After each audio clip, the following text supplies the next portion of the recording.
ಅದು ಸಮುದ್ರದ ಗರ್ಭದಾಳದಲ್ಲಿ ದರ್ಬಾರ್ ಮಾಡೋ ರಾಕ್ಷಸ.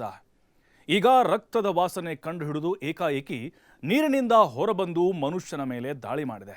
ಸಾವನ್ನೇ ಕಣ್ಣಾರೆ ಕಂಡ ಆ ವ್ಯಕ್ತಿ ಹೇಗೋ ಬದುಕುಳಿದಿದ್ದಾನೆ. ಅಷ್ಟಕ್ಕೂ ಸಮುದ್ರದಾಳದಲ್ಲಿ ನಡೆದಿದ್ದಾದ್ರೂ ಏನು ಗೊತ್ತಾ? ಇಲ್ಲಿದೆ ಡೆಡ್ಲಿ ಅಟ್ಯಾಕ್ ಹಿಂದಿನ ಅಸಲಿ ಗುಟ್ಟು. ಸಮುದ್ರದಲ್ಲಿ ರಾಕ್ಷಸರ ಅಟ್ಟಹಾಸ. ಆ ದಾಳಿ ಹಿಂದಿನ ಅಸಲಿ ಗುಟ್ಟು ಏನು? ಸಮುದ್ರದ ಅಲೆಗಳು ಶಾಂತವಾಗಿದ್ವು. ಮೀನುಗಾರ ಮೀನು ಹಿಡಿಯಲು ಗಾಳ ಹಾಕಿದ ಅಷ್ಟೇ. ಅದೇ ಕ್ಷಣದಲ್ಲಿ ಸಮುದ್ರದ ಆಳದಿಂದ ಮೇಲಕ್ಕೆ ಬಂದದ್ದು ಮೀನು ಅಲ್ಲ, ಸಾವಿನ ದವಡೆ. ಗುಂಡಿಯನ್ನೇ ಬೆಚ್ಚಿ ಬೀಳಿಸುವಂತಹ ವೇಗದಲ್ಲಿ ಭೀಮಾಕಾರದ ಶಾರ್ಕ್ ದಿಢೀರ್ ದಾಳಿ ನಡೆಸಿಯೇ ಬಿಡುತ್ತೆ. ಅದೃಷ್ಟ, ಆ ವ್ಯಕ್ತಿ ಪವಾಡ ಸದೃಶವಾಗಿ ಬದುಕುಳಿದಿದ್ದಾನೆ. ಇದು ಆಸ್ಟ್ರೇಲಿಯಾದ ಟಾಸ್ಮೇನಿಯಾ ಕರಾವಳಿಯಲ್ಲಿ ನಡೆದಂಥ ಶಾಕಿಂಗ್ ಘಟನೆ.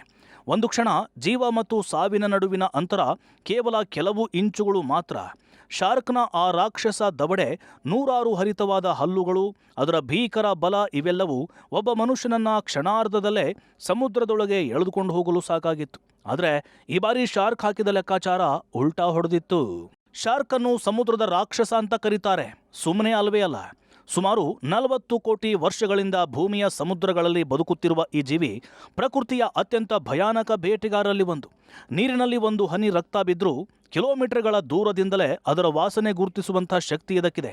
ಕ್ಷಣಾರ್ಧದಲ್ಲಿ ಗಂಟೆಗೆ 50 ಕಿಲೋಮೀಟರ್ಗಿಂತಲೂ ಹೆಚ್ಚು ವೇಗದಲ್ಲಿ ಈಜುವಂಥ ಶಾರ್ಕ್ ತನ್ನ ಬೇಟೆಯನ್ನು ತಪ್ಪಿಸಿಕೊಳ್ಳಲು ಅವಕಾಶವೇ ನೀಡುವುದಿಲ್ಲ. ಅದರಲ್ಲೂ ಇದರ ಹಲ್ಲುಗಳೇ ಇದರ ಭಯಾನಕ ಅಸ್ತ್ರ. ಒಂದು ಸಾಲಲ್ಲ, ಹಲವು ಸಾಲುಗಳಲ್ಲಿ ಬೆಳೆಯುವಂಥ ಹರಿತವಾದ ಹಲ್ಲುಗಳು ಮಾಂಸವನ್ನ ಕತ್ತರಿಸಲು ರೂಪುಗೊಂಡಿವೆ.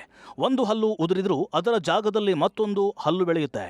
ಅದಕ್ಕಾಗಿಯೇ ಶಾರ್ಕ್ನ ದಾಳಿಯಿಂದ ಪಾರಾಗೋದು ಅಪರೂಪ ಅನ್ನೋದು ತಜ್ಞರ ಅಭಿಪ್ರಾಯ. ಇನ್ನು ಈ ಶಾರ್ಕ್ಗಳು ಅಮ್ಮನ ಗರ್ಭದಿಂದಲೇ ಆಕ್ರಮಣ ಶೈಲಿಯನ್ನ ಕಲಿತುಕೊಂಡು ಬಿಡುತ್ತೆ. ಅದರಲ್ಲೂ ಹೆಣ್ಣು ಶಾರ್ಕ್ಗಳು 2 ಗರ್ಭವನ್ನು ಹೊಂದಿದ್ದು ಪ್ರತಿ ಗರ್ಭದಲ್ಲೂ 5 ಭ್ರೂಣ ಹಿಡಿದಿಟ್ಟುಕೊಳ್ಳುವಂಥ ಸಾಮರ್ಥ್ಯವನ್ನು ಹೊಂದಿರುತ್ತವೆ. ಇದೇ ಭ್ರೂಣದಲ್ಲಿ ಗಂಡು ಶಾರ್ಕ್ ಭ್ರೂಣ ಹೆಣ್ಣು ಭ್ರೂಣವನ್ನ ತಿನ್ನುತ್ತವಂತೆ. ಅಲ್ಲಿಗೆ ಶಾರ್ಕ್ಗಳು ಎಷ್ಟು ಭಯಂಕರ ಅನ್ನೋದು ಈಗ ನೀವೇ ಲೆಕ್ಕಾಚಾರ ಹಾಕಿ. ಇಂತಹ ಶಾರ್ಕ್ಗಳು ಮುಂದೆ ರಾಕ್ಷಸ ರೂಪ ತಾಳುವುದು. ಇದೇ ಶಾರ್ಕ್ಗಳು ಮನುಷ್ಯರ ವಾಸನೆ ಸಿಕ್ಕರೆ ಸಾಕು ದಾಳಿ ನಡೆಸಿಬಿಡುತ್ತೆ. ಈಗ ಆಸ್ಟ್ರೇಲಿಯಾದಲ್ಲಿ ಆಗಿದ್ದು ಕೂಡ ಇದೆ. ಇನ್ನು ಆಸ್ಟ್ರೇಲಿಯಾ ಸುತ್ತಮುತ್ತಲಿನ ಸಮುದ್ರ ಪ್ರದೇಶಗಳು ಹಲವು ಪ್ರಬಲ ಶಾರ್ಕ್ ಪ್ರಭೇದಗಳಿಗೆ ನೆಲೆಯಾಗಿವೆ. ಆದ್ದರಿಂದ ಅಲ್ಲಿನ ಮೀನುಗಾರರು ಮತ್ತು ಸರ್ಫರ್ಗಳಿಗೆ ಶಾರ್ಕ್ ದಾಳಿಯ ಅಪಾಯ ಯಾವಾಗಲೂ ಇರುತ್ತೆ. ಈ ಘಟನೆಯ ನಂತರ ಕರಾವಳಿ ಪ್ರದೇಶಗಳಲ್ಲಿ ಮತ್ತಷ್ಟು ಎಚ್ಚರಿಕೆ ವಹಿಸುವಂತೆ ಅಧಿಕಾರಿಗಳು ಸಾರ್ವಜನಿಕರಿಗೆ ಸೂಚನೆ ಕೊಟ್ಟಿದ್ದಾರೆ. ಸಮುದ್ರಕ್ಕೆ ತೆರಳುವವರು ಸುರಕ್ಷತಾ ನಿಯಮಗಳನ್ನು ಕಟ್ಟುನಿಟ್ಟಾಗಿ ಪಾಲಿಸಬೇಕು ಅಂತ ಮನವಿ ಮಾಡಲಾಗಿದೆ. ಸ್ಥಳೀಯ ತಜ್ಞರ ಪ್ರಕಾರ ಶಾರ್ಕ್ ಕಂಡುಬರುವ ಪ್ರದೇಶಗಳಲ್ಲಿ ಒಬ್ಬರೇ ಸಮುದ್ರಕ್ಕೆ ಇಳಿಯಬಾರದು, ಹಾಗೆ ಎಚ್ಚರಿಕೆ ಫಲಕಗಳನ್ನು ನಿರ್ಲಕ್ಷಿಸಬಾರದು. ಟಾಸ್ಮೇನಿಯಾದಲ್ಲಿ ನಡೆದಂಥ ಈ ಘಟನೆ ಮತ್ತೊಮ್ಮೆ ಪ್ರಕೃತಿಯ ಎದುರು ಮನುಷ್ಯ ಎಷ್ಟು ತುಚ್ಛ ಅನ್ನೋದಕ್ಕೆ ಸಾಕ್ಷಿಯಾಗಿದೆ. ಸದ್ಯಕ್ಕೆ ಈ ಘಟನೆ ಮತ್ತೆ ಪುನರಾವರ್ತನೆ ಆಗಬಾರ್ದು ಅಂತೆ ಆಸ್ಟ್ರೇಲಿಯಾ ಸರ್ಕಾರ ಇನ್ನಷ್ಟು ಕಟ್ಟುನಿಟ್ಟಿನ ಕ್ರಮ ಕೈಗೊಂಡಿದೆ. ಆದರೂ ಶಾರ್ಕ್ ಸುಮ್ಮನೆ ಇರಬೇಕಲ್ಲ. ಮತ್ತೇನಾದರೂ ರಕ್ತದ ವಾಸನೆ ಮೂಗಿಗೆ ಬಡಿದ್ರೆ ಸಾಕು, ಅದೇ ಕ್ಷಣದಲ್ಲಿ ಮತ್ತೆ ದಾಳಿಗೆ ಫಿಕ್ಸ್ ಆಗೋಗ್ಬಿಟ್ಟಿರುತ್ತೆ.